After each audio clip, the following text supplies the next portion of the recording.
Hello everyone, this is Just Joined here, and I'm back making a video for the first time in years. It's been a long time since I gave my thoughts on anything, but I'm, of course, talking about Xenoblade because that's what I usually talk about on this channel. And we just got a trailer for Xenoblade Chronicles X. Yes, the game is finally coming to Nintendo Switch. You can see the updated models, the faces. Elma looks so much better, Lynn looks better. But that's not really what I want to talk about here. I'm sure you've seen the trailer by now, and you probably have some questions about that last bit that we saw with Lao on the beach, just laying there, and a hooded figure walks up to him. We don't know who that person is. We don't know how that's going to tie into the story. But one complaint about this game was the ending, and how is that going to be improved with Definitive Edition? Are they going to give us a proper ending? Is this going to be like an epilogue where there are going to be new story elements? Well, actually, we know there's going to be new story elements. Nintendo confirmed that on their page. I really hope that they make some changes for this game, and not just superficial changes, but some really big changes that I think a new generation will be able to really appreciate, because this is one of the largest games on the Wii U. In fact, this is the game that sort of inspired Breath of the Wild. You know that big open world that you saw in Breath of the Wild? Yeah, well, the people who made that are the same people who made this game. You can see the inspiration very clearly. Now, of course, in Breath of the Wild, you use a paraglider to travel the world, but in this game, you use skills. And I gotta tell you, man, this world is so big. There's mountains and scenic waterfalls that you can't access on foot. You will need a skill in order to reach these hard to access areas. But I think this game is hit or miss. And the reason I say that is because if you're a fan of the numbered series, Xenoblade 1, 2, or 3, you may not like Xenoblade Chronicles X because the story is lacking a little bit. Now, the combat, the exploration, I think that these are just top-notch. Xenoblade Chronicles X has this reputation as being a hard game. I don't think that's true. I think it's... okay, let me rephrase that. I do believe that it's the most difficult game in the series if you don't know what you're doing. But if you know what you're doing, it's the easiest game in the series. That's the caveat to that. So a lot of people who complain, Xenoblade's too complicated, it's too hard. No, I think that I actually think it's the easiest game in the series once you understand it. So just give it a chance. Keep an open mind. I really hope the Switch version sells well, because this is a game that you need to play. You need to play this, especially if you're a Xenoblade fan. But even if you're not a Xenoblade fan, if you're just a fan of open world games, this is it. This is the game that really, the last big game on Wii U. So for me personally, I can throw out my Wii U now. No offense to any Wii U fans out there, but this was the last game that was holding up that system for me. And I realize there's still ports of Wind Waker HD and Twilight Princess HD. Those games could still come to Switch. You see Nintendo, they're still cooking on this system. Everybody that's in a hurry to push the Switch 2 and is just ignoring the fact that the Switch is trying to break the PS2 record for most sales. Like, Nintendo's not going anywhere anytime soon with this system. They want to keep pumping out games for it. The Switch 2, just be patient with that. They said that they're going to release it, or they're going to announce it before the fiscal year is over. So you know that by the time Xenoblade X comes out on March 20th, I believe is what they said, we'll probably get more news on the Switch 2. So have patience. Don't blame this game for any delay with that announcement. Nintendo's going to release it when they feel like releasing it. But yeah, back to Xenoblade Chronicles X. I love the gameplay in this. Overdrive, as you guys have seen on my previous video, it's very powerful. You could argue that it's overpowered, but I don't think so. I think that a lot of the enemies in this game are overpowered, and they deserve a swift kick in the ass. And that's what Overdrive is there for.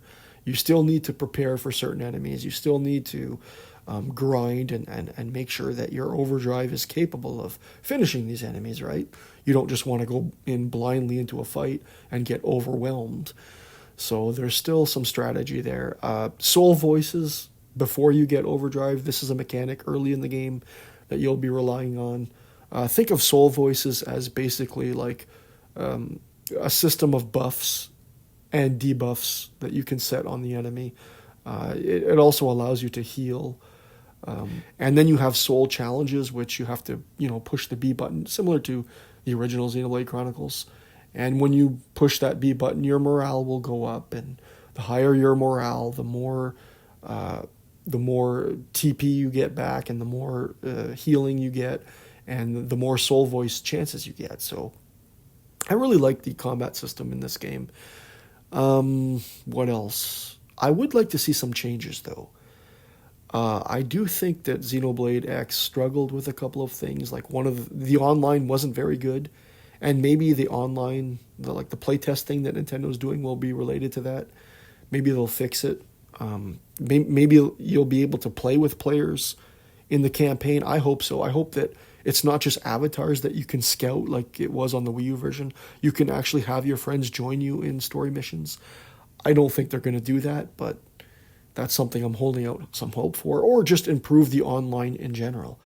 Like, I was just replaying the game recently, and there's this affinity mission called A Day in the Life, and it requires a blue electrical tentacle that you have to farm from these fish-like creatures. I think they're called Dwogles.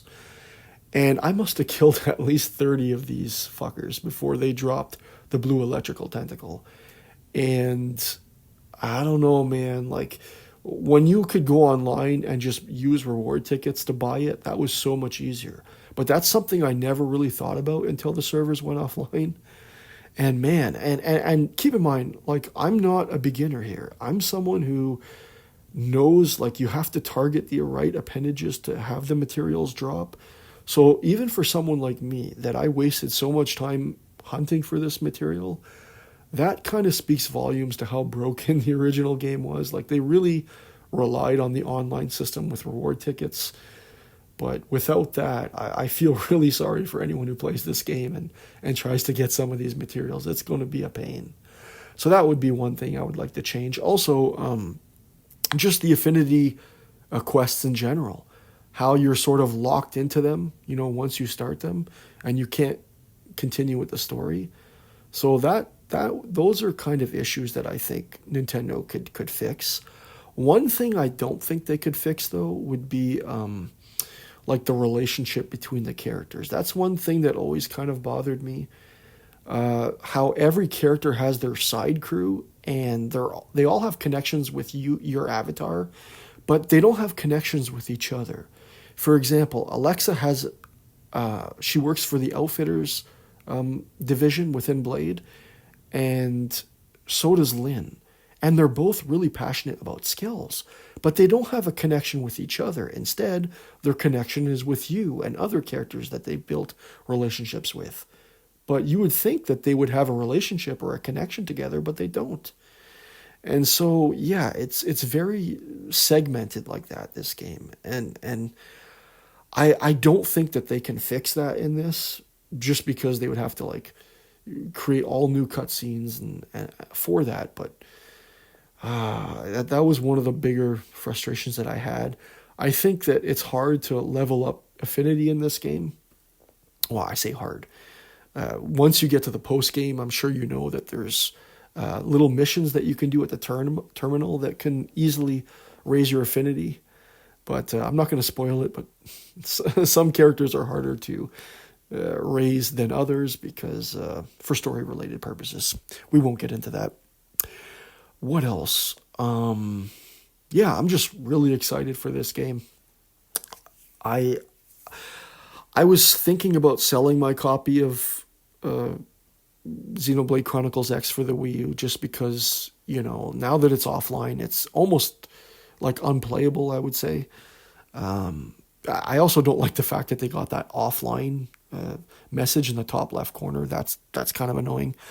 But I do wonder what the Switch version is going to do with the whole like Frontier Nav system, because some people have said, "Oh, just map it to a menu button or something," and you can sort of do that right now on the Wii U. You can switch from like gamepad only mode to TV and gamepad, and so you can like I see how that's done. It's just I feel like it might be a bit cumbersome. We'll have to see how they implement that. But those are my main concerns. Yeah, I'm really excited to see how they're going to flush the story out with the new story elements. And yeah, those are my thoughts on this. I can't wait to get this game in March. Talk to you guys soon.